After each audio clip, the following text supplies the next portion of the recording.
Hello, everyone, and welcome back. Today, we have a very special message for anyone feeling stressed about their English learning journey. That's right. We see so many of you trying to run a marathon before you can walk. The message today is simple. You don't need to rush. Exactly. Think of learning English like climbing a massive mountain. If you look at the very top, it feels scary, right? But you don't need to jump to the peak in one day. You just need to take one small step, just one. Because if you try to sprint up the mountain, you will get tired and quit.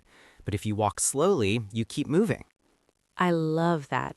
And honestly, consistency is the secret.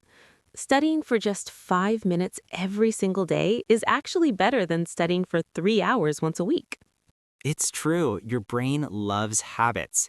If you listen to English for 5 minutes while drinking your coffee every morning, English becomes your friend, not a scary stranger. So let's talk about why so many people feel this pressure to rush. Where does this come from? Great question. I think social media plays a huge role. You scroll through Instagram or TikTok and you see people speaking perfect English. You see polyglots who claim they learned 5 languages in 6 months. Right. And what you don't see is the struggle behind the scenes. You don't see the years of practice, the mistakes, the boring days when they didn't feel motivated at all. Exactly. It's like looking at someone's highlight reel and comparing it to your behind the scenes footage. That's not fair to yourself. And then there's the education system. Many of us grew up in schools where we were tested constantly, pass or fail, fast or slow, smart or not smart.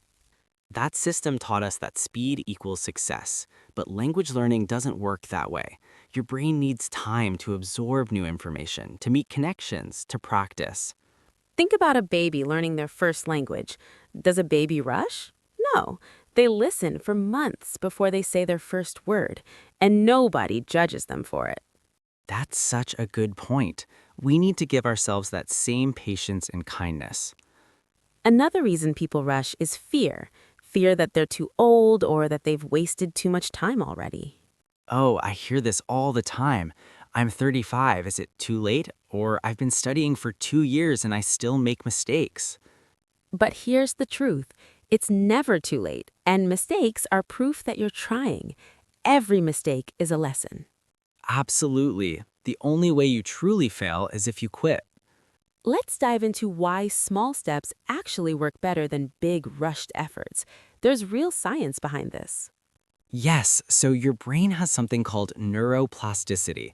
That's its ability to create new connections and learn new things. And those connections get stronger through repetition, not through intensity, but through consistency. Think of it like building muscle.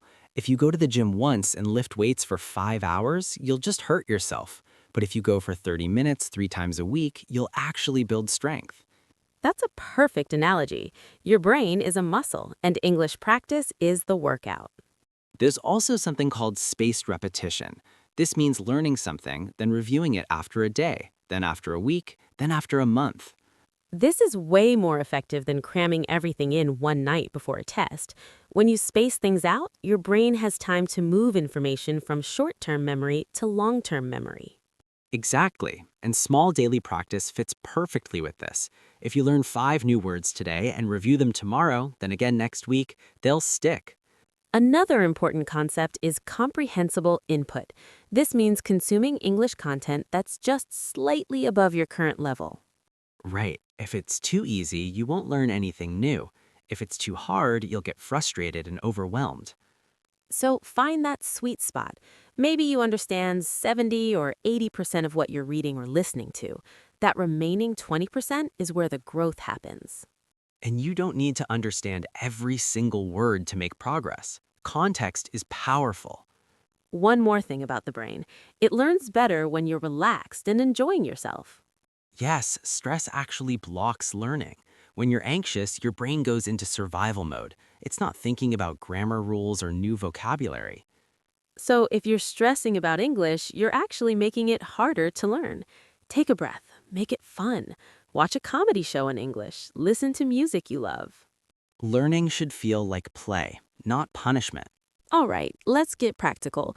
What are some actual small steps our listeners can take starting today?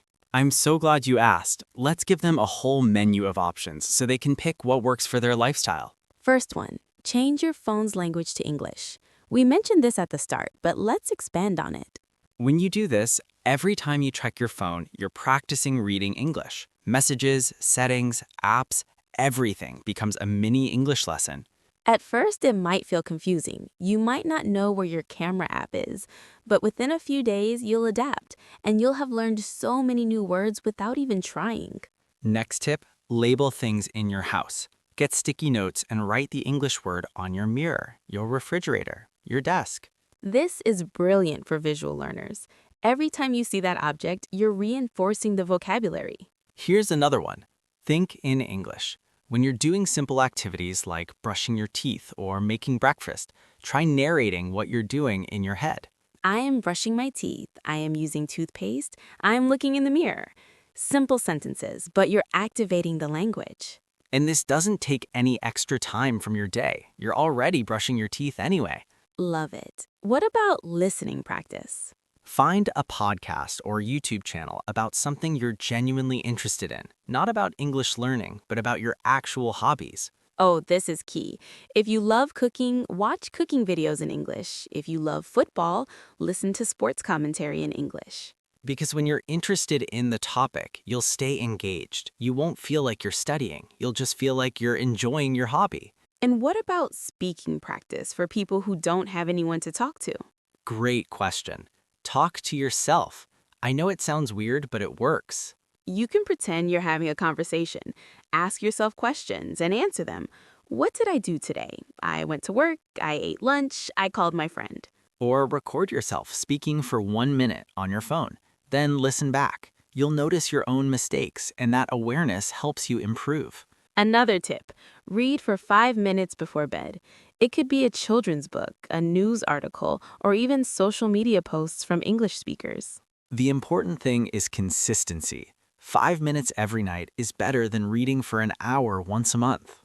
And finally, one of my favorites, learn one idiom or phrase per week. Just one.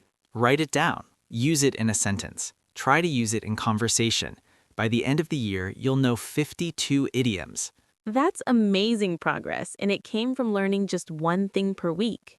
Now, even with all these great tips, I know some of you are thinking, but this is too slow. I need to improve faster.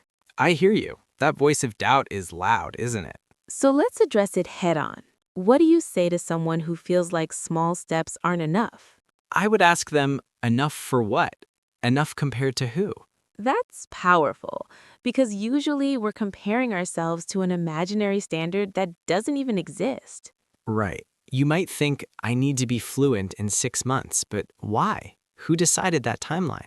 Unless you're moving to an English-speaking country next month or you need English for a specific job, there's no actual deadline. And even if there is a deadline, stressing about it won't make you learn faster. It will actually slow you down. So here's a mindset shift. What if slow is actually the fastest way? Ooh, I love that paradox. Explain. If you rush, you'll burn out and quit. Then you're back to zero. But if you go slow and steady, you keep going. And someone who keeps going will always surpass someone who quit. The tortoise and the hare, that old story is true. Exactly. Consistency beats intensity every single time. I also want to address perfectionism. So many learners are afraid to speak because they don't want to make mistakes. But mistakes are how you learn. Every fluent English speaker made thousands of mistakes to get where they are. Think of mistakes as data. Each one tells you something. Oh, I need to work on past tense verbs, or I need to practice my pronunciation of the th sound. And native speakers make mistakes too. We say and We forget words. We use incorrect grammar in casual conversation. Communication is about connection, not perfection. So give yourself permission to be imperfect. That permission is actually what allows you to grow. As we wrap up, I want to talk about celebrating your progress. Yes, this is so important and so often overlooked. When you take small steps, the progress feels small too, but it's actually huge. Think about where you were 6 months ago. Could you understand this podcast? Could you read an English article? Could you write a message to a friend? Look back and acknowledge how far you've come. That's real growth. Keep a learning journal. Write down new words you learned, funny mistakes you made, moments when you understood something for the first time. Then, once a month, read through it. You'll be amazed at your progress. And celebrate the small wins. Did you watch a movie in English without subtitles? That's huge. Did you understand a joke? Did you order food in English? Did you help someone else with an English question? These are all victories. Don't wait until you're fluent to feel proud. Because fluency isn't a destination, it's a journey. There's no finish line. Even native speakers are still learning new words and expressions their whole lives. So enjoy the journey. Be kind to yourself. Trust the process. So, here is your challenge for today. Try changing your phone's language settings to English. It's a tiny change, but it forces you to practice every time you look at your screen. That is a great tip. And remember, don't compare yourself to others. Your only competition is who you were yesterday. If you learned one new word today, you are winning. We believe in you. Take a deep breath, slow down, and enjoy the journey. Thanks for listening, everyone. Keep moving forward, one step at a time. See you next time, and remember, small steps, big results. Bye for now.